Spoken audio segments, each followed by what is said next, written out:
Welcome to Unfiltered Business Podcast, the show that funnels in all the good and all the bad of what it takes to run a business.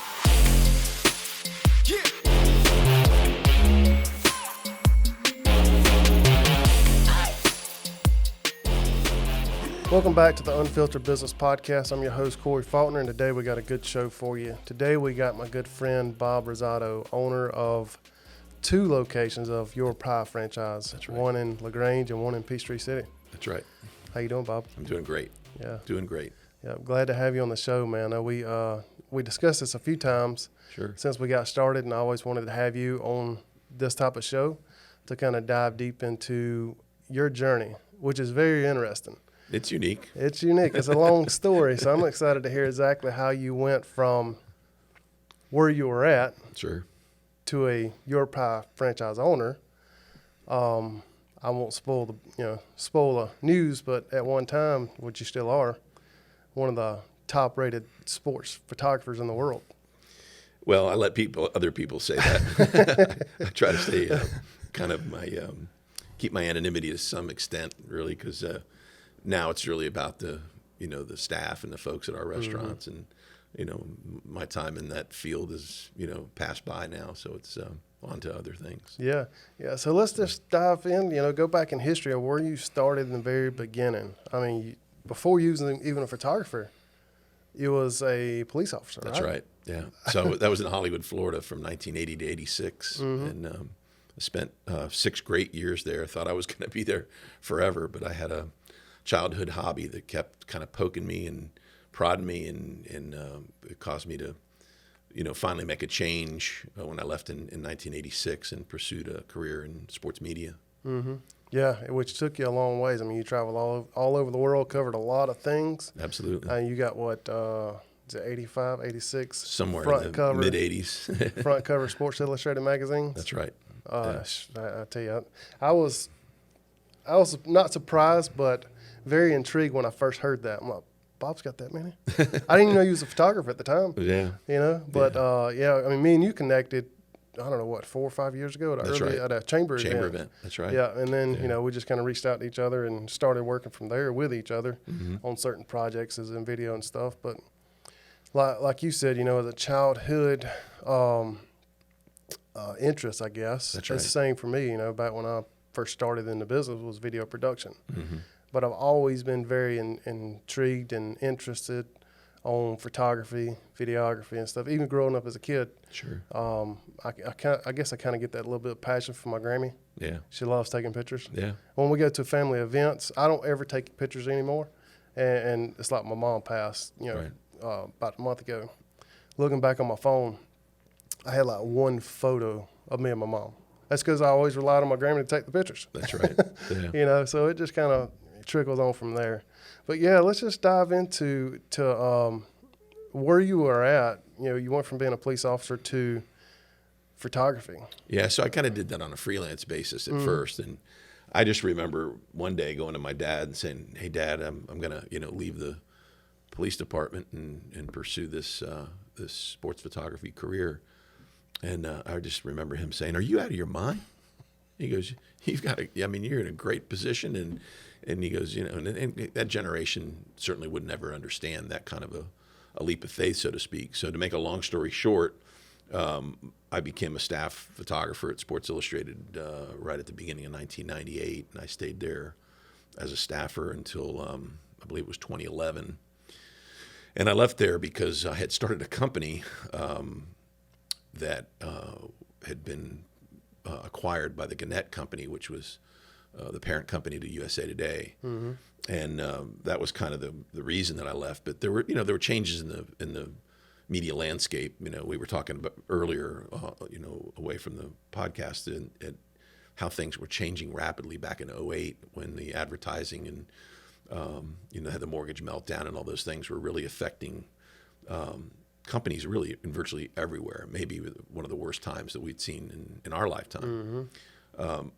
But that, those things caused me to, make those changes, and it was an opportunity that we saw that was a kind of a need in the marketplace. And then a few years later, it got acquired by the Gannett Company, and I stayed there and really until we opened the LaGrange store, which was in 2018. Yeah.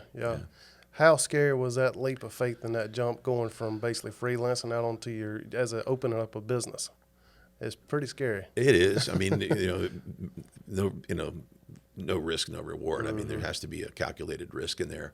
But I felt confident enough in what I had in terms of my ability to be able to go on and move on. I didn't know that I'd be a staffer at Sports Illustrated. I didn't know that I'd be a leader at a business division inside of the USA Today company, and those things kind of just morphed into what they became and kind of shaped me to who I am now. So, getting to the restaurants was more of a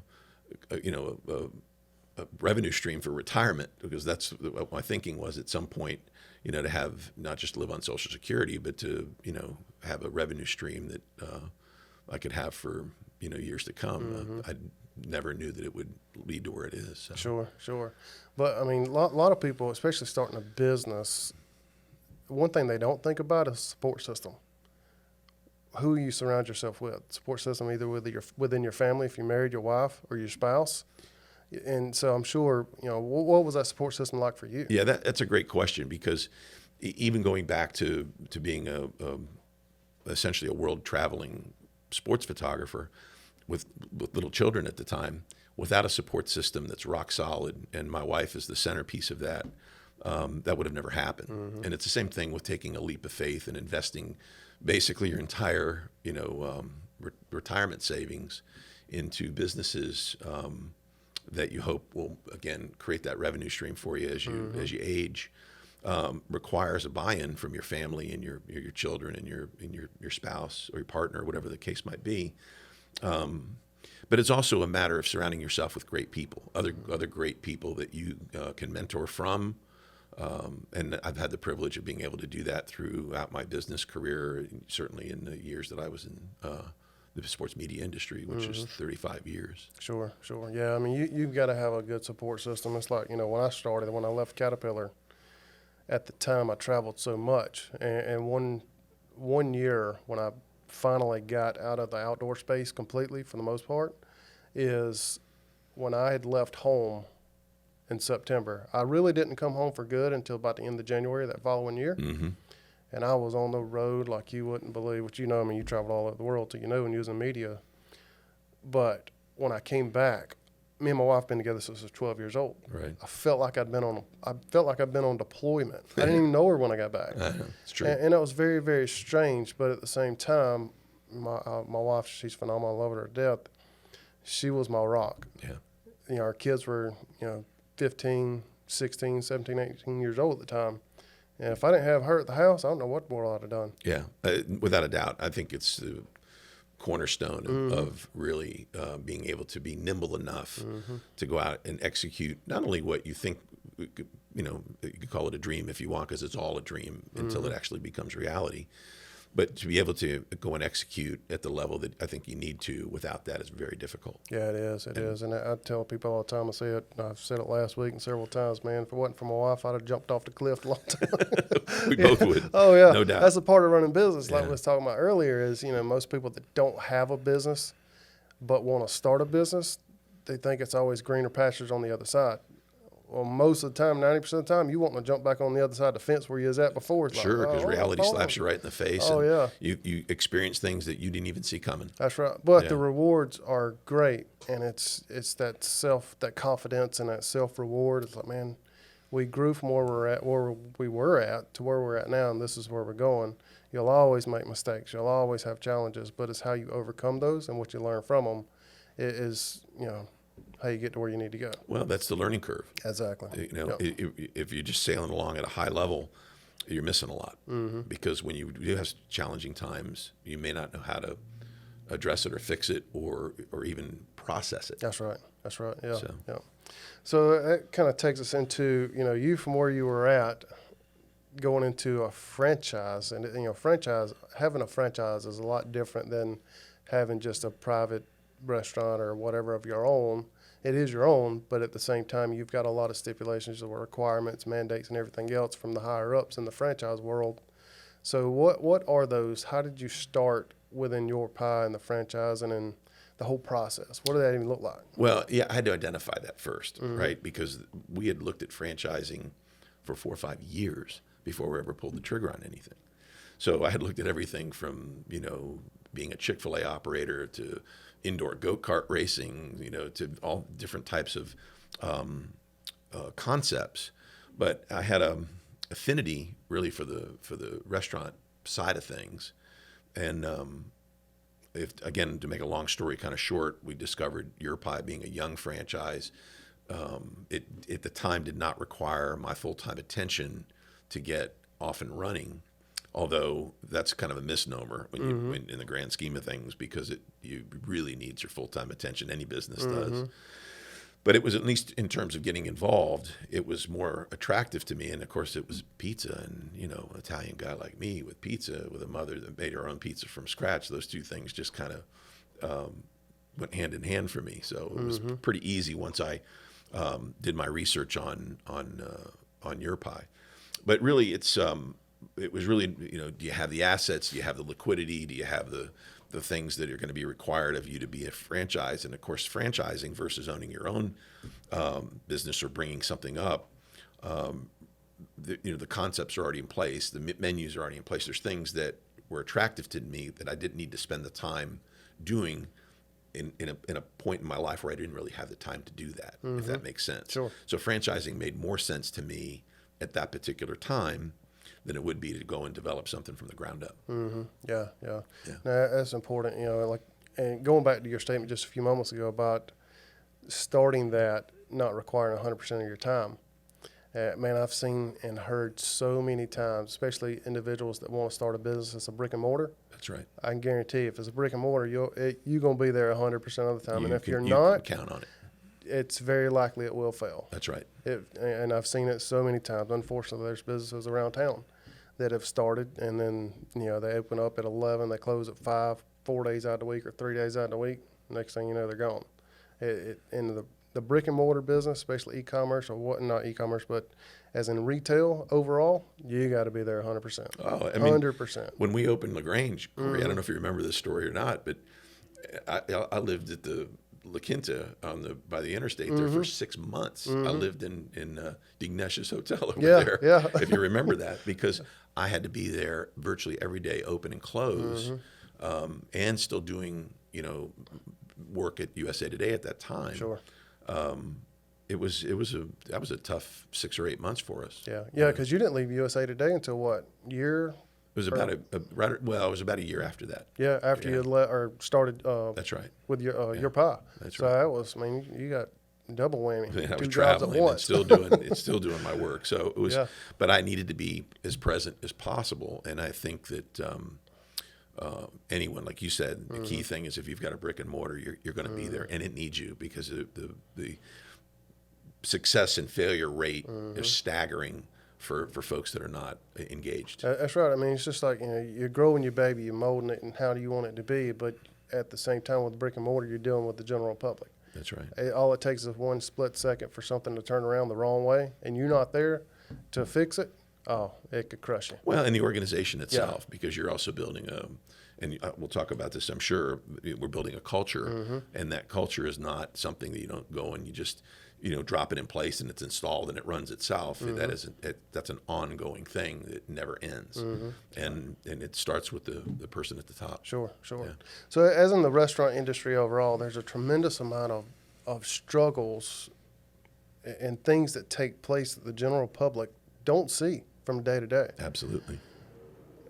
I mean, you've got inventory, you've got shipments, you got produce, the increase in what it costs to even farm these days, fuel rates, everything. It's all affecting what goes into the restaurant industry. Oh, yeah, equipment. Yeah, I mean, if your equipment. coolers aren't running, you got bigger problems. Yeah, I mean, and let a cooler go out real quick, see how much that costs to get fixed. I've had it happen. Yeah. It does. Yeah. I mean, those things are, power surges can cause, weather situations can cause things to go down. And we've had those things happen. And you got to be engaged. You have to have, a emergency management, plan in place in the event that those things happen. You have to protect, the integrity of the food and certainly have a place for people to come to work, short of a natural disaster, of course. Sure, sure. So what are some of those things that you've seen since starting with YourPie over the years that you really have learned a lot, you overcome, and what did you do to fix those issues that you had? Well, I've always kind of called myself a fireman, right? So I'm always putting out a fire somewhere, but that's not the restaurant industry doesn't have a exclusive on that. As you know, being a business owner, those things happen in verticals every day. I think in the respect of what the general public doesn't necessarily see or acknowledge are just those things. It's the facilities maintenance. It's we have a generator that kicks on if the power goes out, and if that thing's not working right, and that has to be maintained 100% of the time to make sure that the integrity of the products are never compromised. Public doesn't see any of those things, and quite frankly, they don't need to. But when it comes to understanding the cost structure, restaurants typically work on a very low margin, and if they're doing better than a single-digit profitability, that's fantastic. Because I think the national average is somewhere around 10% in terms of profit. So anybody that's in double-digit profitability is really, really running a great ship. So cost of goods, cost of food, all these things, especially what we're experiencing in the economic landscape as it sits today, has been more challenging than I've ever seen in my life. And I worked in a gas station at 14 years old back in the days where we had lines, that I've never ever seen since. But the gas back then was 49 cents a gallon. Oh, yeah. But you couldn't get it. Yeah. The cheapest I ever seen it was 36 cents. Well, I'm a little older than you. I remember it being about 24, it was a special going on at Pumpers in South Carolina and Easley. We used to fill up our gas can for 25 cents. That's right. But to watch that come to where we're at today, and I'll just give you for instance, we had a situation maybe 6 months ago where we hadn't had a price movement in our Italian gelato really almost the entire time I had been, a franchisee. I think one small increase, and it jumped 35% overnight, just like that. And then we had another situation where we had the little containers we use for our side salads. They went from about $30 a case to $118, like a light switch. And I think the thing the public doesn't understand or see, and again, why would they? What do you do when that happens? Because you're consuming those things at a rapid pace, right? Yeah. Same thing with produce. Produce is so volatile with things that are going on all over the world, let alone just the country. And you have these things that are just jumping up and down in price, and it's not like a restaurant can just sit there and change their price every single day. You can't. That's right. So those are a big part of it. And then we get past maybe some of those things, and the next thing we've got the whole labor situation has changed virtually in every business vertical that you can think of. I've talked to business owners, countless times, chamber events or any networking events or just colleagues that I know, and everybody's experiencing the same thing. Sure. Yeah, and it's a balance that's hard to keep track of and balance the right way, whether it falls one way or the other. But, this was, last year, listened to a podcast. I think it's called American Farmer or something. I don't know. But he was talking about the fuel rates, increasing fuel rates. Right. People don't understand how much it costs to farm these days. Absolutely. This cat was saying, I'd say he was saying on average, the farming season typically only lasts, 2 to 3 months of harvest, harvest time. That's right. Their fuel bill was anywhere between $8,000 to $10,000 a day. So just think about that, $8,000 to $10,000 a day, as in the restaurant industry, and even any industry, honestly, but restaurant especially, when it comes to farming, who's going to pay that? Somebody's got to pay that. It just keeps right going down. downhill. Yeah, keeps going downhill. It does, and I've said this even in responses to reviews and things when we went up in price back in September, and a few folks kind of jumped on us for raising prices, which always surprises me to some extent because the news is what it is, and most people are pretty understanding of that. But from their point of view, I also get it. But I tried to explain, I said, nothing that comes to our restaurant comes in a gas-powered vehicle. That's right. And just in the entire supply chain. So while we're seeing those ups and downs at our, to fill up our own vehicles, the folks that are delivering it and what they're dealing with at warehouses and in the trucking industry all to itself is maybe as volatile as the restaurant industry is alone. Yeah. They're experiencing some crazy things, but Yeah. that diesel price has stayed way up. Yeah. Yeah. So it's affecting us all. No, absolutely. We've got a client that we work with every so often. It's we just do small things for them here and there. It's a trucking industry, trucking company. The guy was telling me that prior to COVID and prior to cost increase on fuel and everything, an average cost for a shipping container was about $5,000 to ship overseas. Today, $40,000. That's crazy. The same container. Yeah. That's absolutely absurd. It's Yeah. nuts. But what do? I mean, everything's controlled by the government and everything else. So as a business owner, you just got to ride the waves and figure it out as you go. And that's it. I mean, there has to be some leveraging, right, of your, or I like to call it dollar cost averaging, right? So if you're experiencing some increases, and maybe you can find areas that you can save in to try to offset that. And that's what we've done to try to mitigate having to raise prices so rapidly. I was able to, even during the pandemic, I was able to hold out for almost 2.5 years before we had to finally raise prices, because I know how that affects the consumer. Sure. And that's part of who we are. We want to embrace our communities, and we want to be a significant part of a community, and that's just one of our core values. So to do that is to try to keep your product at a high value and affordable to folks, and but you got to stay in business at the same time. Sure. That's right. That's right. Yep. So as in YourPie itself and running the restaurant, what does YourPie do different than, let's just say, other restaurants to maintain that customer loyalty, to engage with the customers on a consistent basis and make sure that they have a happy experience whenever they visit the restaurant? Well, I think what you just said there, I think one of the things that's really important is to create an experience. And I think that's one of the things. It's uniquely different in that you can go to a fast casual concept and you order your food and you get it at the counter and you never hear from them again. Welcome to this or that, and you're done. YourPie doesn't do that. YourPie has a direct engagement with the guest through their entire stay, right? Whether if they're in dining. Of course, some of that's changed again because post-COVID, we have more mechanisms now for people to have access to our products and services, to be able to order and take out and have curbside and online ordering and those things. And that changes that at least a little bit.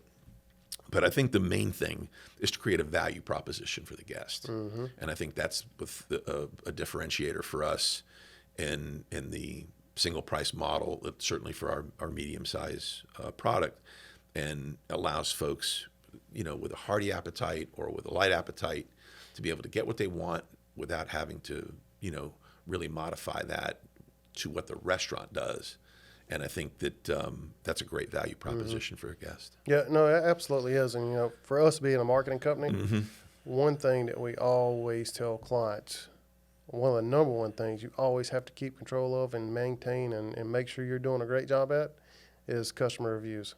But the only way you can get positive customer reviews is have good customer loyalty and experience when they come to wherever they're coming to and do work with you. That's right. And a lot somewhat don't tend to go down that path, but anything, man, when you go online or when you go traveling, when you go to a restaurant, when you stay at a hotel or whatever, when you look up a certain business, what's the first thing you look at? The reviews. The reviews. Yeah. So that's huge. If they respond. And I think that's key. And I respond to every survey. If people make a comment, not necessarily just if they go and give you, a 5-star, 4-star, God forbid it's a 1-star, but if they make a comment, I respond to all of them 100% of the time. Yep. And I think it's key, just as you outlined, because people do look at that. But you also want to address, some of them, may just, I don't know if they're all legitimate or not. But if there's a comment there, I'm going to address it. Yeah. And if I need to protect our team, I'll protect our team. But at the same time, I think what's important is that the guests and your constituency know that you care. Yep, that's right. Because once they lose that sentiment, you're in trouble. Yep. No, absolutely. And you always have to respond, no matter what platform it's on, whether it's Google, social media, whatever. And you get a response, you got to respond. Absolutely. And it You doesn't have matter to. what business you're in. Yeah, yeah. And not to mention the platforms themselves love to see you respond because it's engagement. That's And right. if you don't respond, then they just kind of say, well, okay, well, this company, we give, they get in the reviews, it's great, but let's just kind of drop them down the list a little bit further. Right. It helps you, it hurts you overall. And it's not the place to argue with folks. Oh, no, Ever. no, no. You just do not do that. And like you said, some of the reviews you get to come in, you think, what in the world? Is this cat sitting in his mama's basement and is, Yeah, I mean, not you don't just know, pestering? but you're never going to engage You them that never way. can engage, yeah. You just don't engage them that way. You keep it very professional, very high level. Exactly. And I think those things are key. And never have that conversation Yeah. in a review platform. Yeah, no, absolutely, absolutely. So as being a restaurant owner, and there's a tremendous amount of individuals that they want to go down that path, is they love to cook and they love that restaurant industry, the atmosphere and all. Mm-hmm. But what are some of the things that they need to be looking at and thinking about before taking that path to open up their own restaurant or just even overall? Yeah, well, with any business, really, I think. But when you're in a retail-oriented kind of business, in my opinion, I think the first thing that you've got to do is really do your demographic studies. If you've selected a location or whatever the case might be, make sure before you select that location you've done your demographic studies. Not so much in just who lives where, your trade area, but what is serving that market, right? Is it saturated? Is it underserved? Those are all things, and that's going to help you develop what I would consider to be a very comprehensive business plan. If you don't have a business plan, you're just shooting blanks. Yeah. You really are well behind the eight ball. Even if it's a franchise concept, you can still write a separate business plan from what the franchise has, as long as it stays within their brand standards and of course their franchise agreement. Sure. But at the same time, if you're doing your own business, regardless, that comprehensive business plan needs to have a very comprehensive set of pro formas, because if you're going to borrow money or if you're going to go to the government and get a small business loan, you're going to have a 3 to 5 year projection. And as you and I were talking about offline, folks try to make that look really good on the revenue side and maybe not so bad on the expense side, and it's quite the contrary. I mean, you err on the side of caution and really set yourself up differently. And if you can make it on those numbers, then you'll have a better chance. And let's face it, most businesses are going to fail within the first 3 years. Sure. And that's the thing about a business plan. It always evolves. It changes over time. So when you first develop that business plan, I think it's a great idea to get engagement from other business owners. Absolutely. See what they think. Let them read it. Go through it from top to bottom, front to back. Is okay. Well, does this make sense? Does these projections make sense? That's right. If not, okay. Well, what do I need to do? Because every industry is different. Every location is different. Is there growth coming to that community? I mean, it's just like city by city, town by town, whatever. It changes every few years. And so, what does that look like as in a business plan? Is depending on what my industry I'm in and what business I've got. How is that going to affect or be affected by those changes? That's a key thing, because when we start to develop our pro formas, we went and visited with other operators, and they graciously opened up and said, okay, here's what our revenue looks like in this market, and here's what our revenue looks like in that market, and at least it's a little more data driven in terms of people that are already doing it. Sure. So there's you just don't leave any stone unturned that you can find. No, that's right. Because that all needs to kind of get buried in there, and then you'll adjust that thing. I must have adjusted our first one. It must have been 100 times. Yeah, and it's the beauty part about a business plan is you forecast what the future may hold for you, okay, but you never can predict what can happen. I mean, like COVID hit a couple of years ago. Think about that. The recession, whatever. We're going sitting in the middle of one. sitting in the middle of it right now. Okay, That's so right. how is that affecting me now versus what it's going to look like a year from now? That's right. So how do I get past it? And it's always evolving. It's always changing. So to say that, as in the restaurant industry overall, the things that you've done in the past, the things to build that business plan, and the situations you've gone through to overcome, what does it look like? Do you feel like it looks like for the next 5 years for the restaurant industry? Well, it's like, again, you and I were talking about how we had to adapt for COVID. And in looking at that, I remember reading, trade magazines and opinion articles and things that people were saying, well, we may never go back to the in dining again, and people would offer those opinions. And I never felt that way completely. I didn't buy into that, because I think you have to look at a person's needs from a human aspect. And people want to go out; they don't want to be confined to their four walls, and they're not going to sit in their cars and eat. We've evolved to a very socialized society. And folks want to go out and have an experience. And if you have a brick and mortar, that's pretty important, right? Otherwise, we can become farm stores and just hang things out the side window, right? That's right. If folks that can remember farm stores. But again, I think over a period of time, you'll start to see technology help us deliver product in ways that we maybe not even thought of yet. And you've seen it with some of the delivery products, and certainly the evolution of third-party delivery. I don't think that is I think that was more of a fad. I don't know if that'll continue. But there may be other ways that start to develop from a technological point of view that might start to affect the restaurant industry over the next 5 years. I think the labor market plays a role in that, potentially. Maybe not for all concepts, but certainly for some. I'm not a fan of kiosks. I've been to Europe and many times, and it's just not a good experience, in my opinion. But at the end of the day, you have to stay in business somehow, and I think that the economic landscape will really define probably the next 5 years. But learning what we learned coming out of COVID, the one thing that we did learn is that the public wants to access products and services in a variety of different ways. One day it might be one way, the next day it might be another way. It just depends on what's going. We're busy people with, active lives, and those things are changing, and they're forever changed. Yeah, and that's the challenge, especially being a business owner, is how do you stay on top of those things and understand, okay, what's coming, what's changing.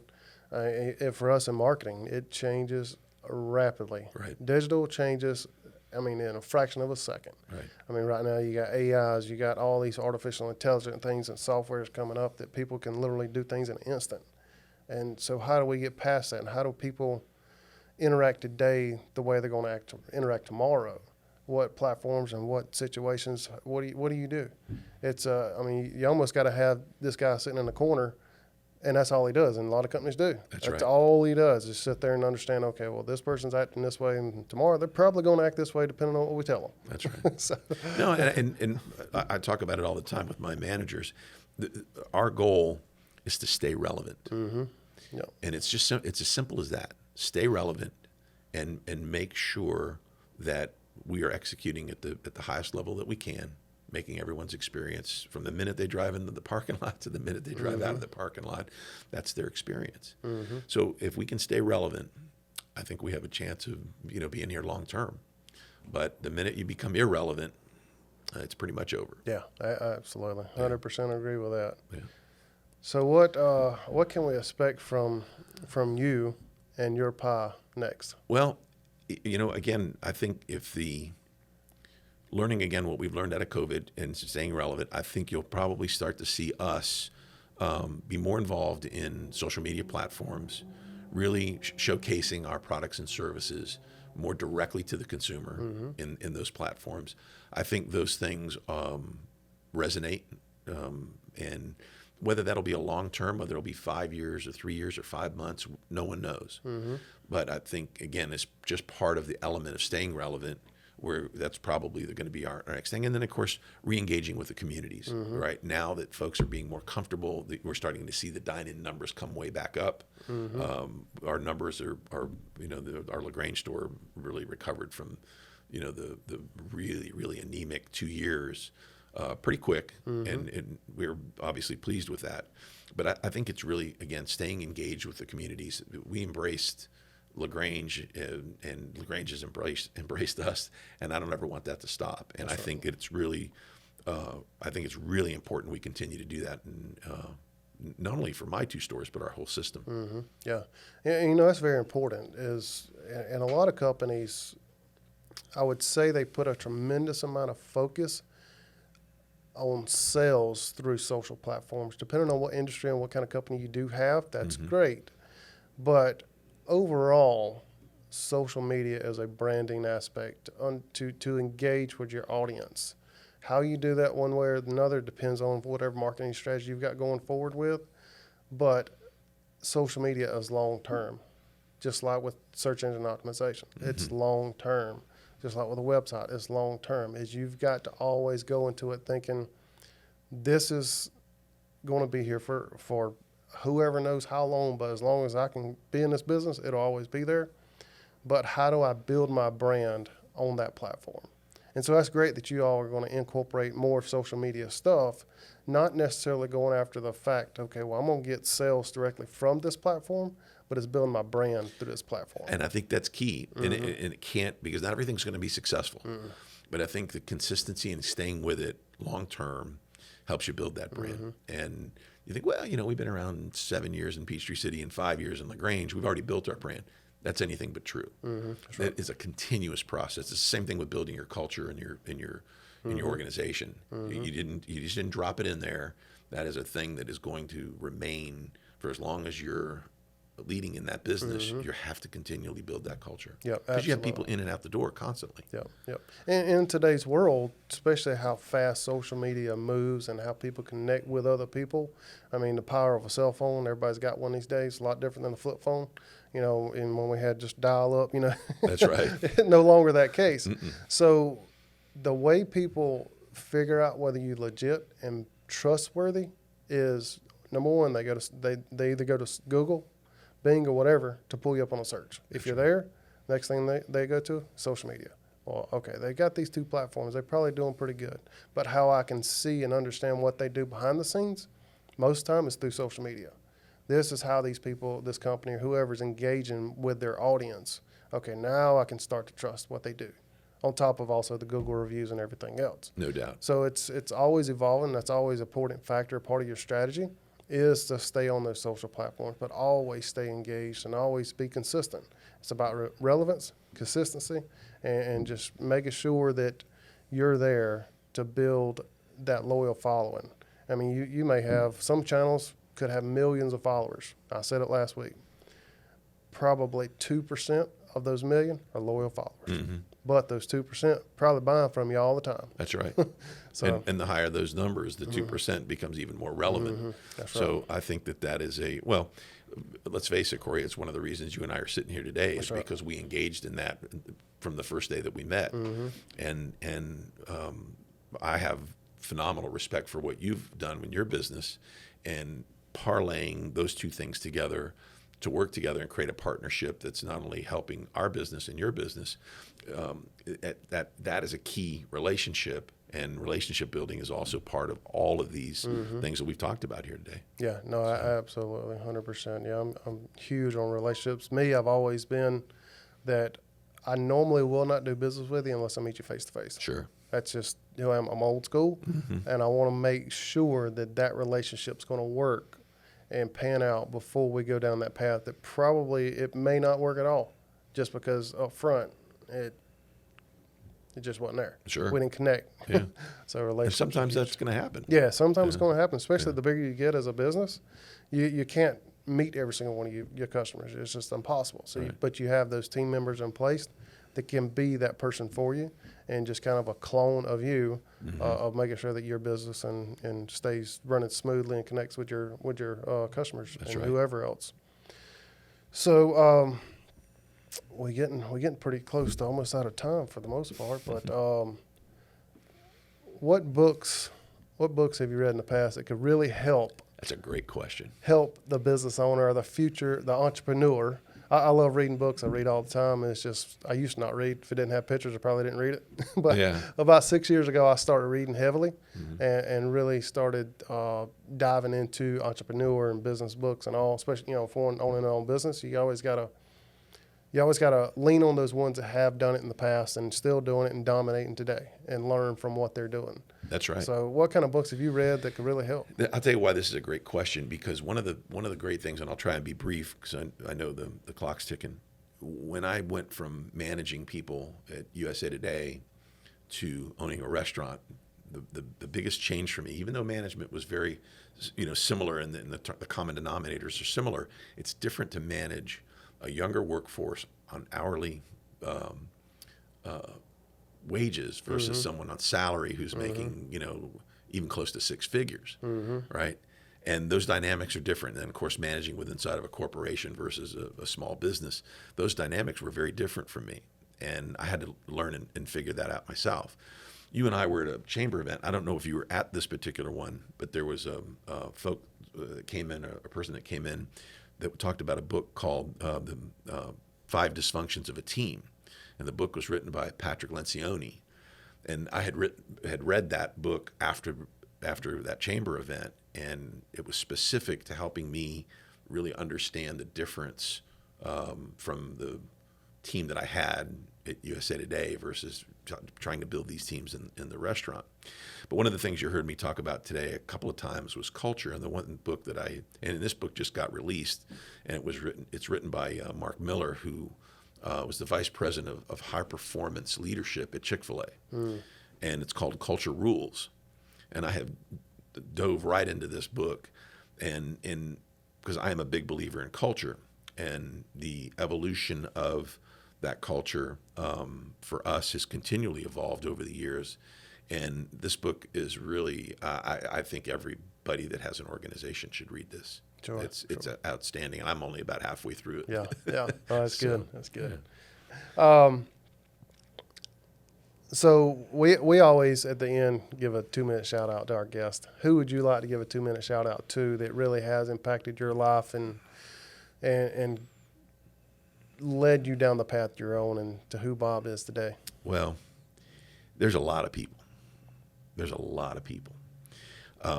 There's probably so many people that I don't think I can get it done in 2 minutes. I'm an old guy. The one person who's probably the most important is my wife, Cindy. If there was a shout out, it's to her. Because without that support system, Corey, as you know, and all the crazy things that I've done in my lifetime and in moving careers, it's crazy. I never thought that I'd be where I'm at today doing what I'm doing. And I've learned over a period of time that developing people is kind of what my calling was. And if I didn't have that support system, I don't know that I could have ever figured that out. Because it takes almost a lifetime to really understand that, so you can identify what your real role is as a leader and an influencer. And my wife and family have been so supportive virtually in everything I've ever done. So my real shout out goes out to her. But there's a lot of people in the chain, my parents being some as well. My father was a huge influence for me as well. Yeah. No, that's good. It's if you're married or just your spouse, whatever, when you're in business, that is your rock. It really is. I mean, my wife, phenomenal, love her to death. I mean, I text her all the time, say, devil's on me today, babe. So when I got to lean on God. They help talk you off the ledge. It is. I got to lean on God, then I lean on her. It really is. Well, I remember even in times past, sometimes you sit there and you're looking at the ceiling going, so why did I do this? And that's just kind of what you're alluding to, and, you figure it out. When you have that support system and you have that, those things are rock solid at home, you figure it out pretty quick, and they help you get there. Yeah, that's for sure. Well, I really have enjoyed you being on today, Bob. Man, Learned a lot, and your story is incredible. It honestly is, going from a police officer to having 85 front cover Sports Illustrated magazine images, and being one of the world's top sports photographers. Honestly, and to a franchise business owner, and YourPie with 2 locations. Crazy journey. It's a crazy journey, but a lot of people can learn from that journey. A lot of people can really look up to you and be inspired by that, and say, okay, well, I've always had this dream. This is where I want to go. But people like you really inspire people to get there. Well, and I truly believe that's a calling and an honor. And don't take it for granted, because those things can change in a hurry. And I've been blessed, so I'm thankful to our creator. Yeah, absolutely. Absolutely. Well, thank you so much. Thank you, man. Yeah, It's been absolutely. great. You as well. And thank you all for listening, Dave, to Unfiltered Business Podcast. And as always, share on your social platforms, share on your podcast platforms, whatever you listen to. And as always, stay humble, stay focused, and be confident.